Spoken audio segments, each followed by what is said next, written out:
సాధ్యమైనంత సమయపాలన చేస్తాను.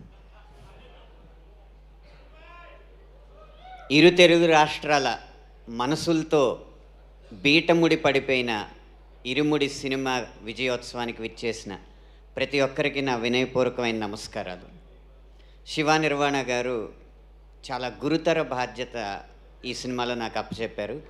ఒకటి, ఈ ఇరుముడి అసలైన కథని మొదలుపెట్టే ముందు వచ్చే పాట, ఈ ఇరుమురి అద్భుతమైన కథని ముగించే పాట నా చేత రాయించి నాకు నా ప్రస్థానంలో ఒక గొప్ప అదృష్టాన్ని నాకు అందించారు.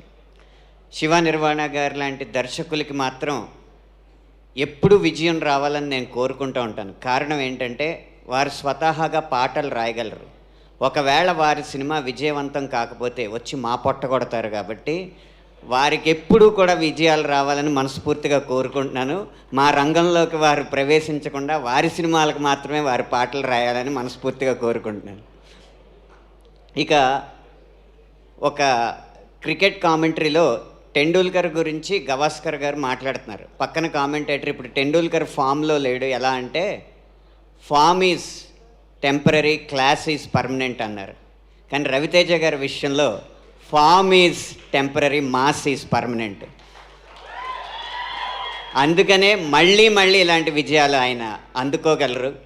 ఇక చివరిగా అందరికీ అర్థం కాని రహస్యం, మైత్రి మూవీస్కే ఎందుకు ఇన్ని విజయాలని.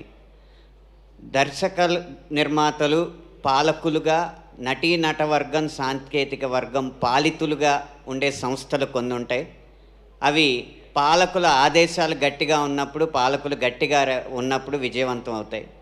అలాగే దర్శక నిర్మాతలు యజమానులుగా, నటీనట వర్గం, సాంకేతిక వర్గం ఉద్యోగులుగా ఉన్నప్పుడు కొన్ని సంస్థలు ఉంటాయి.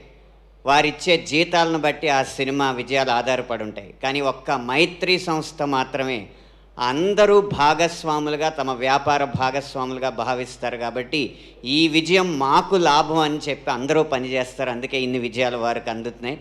అలాంటి గొప్ప సంస్కృతిని ఈ పరిశ్రమకు పరిచయం చేసినందుకు మీ విజయాలు వెనక ఉన్న ఈ వినయానికి మనస్ఫూర్తిగా నమస్కరిస్తూ ముగిస్తున్నాను. సమయపాలన పావించానని భావిస్తున్నాను.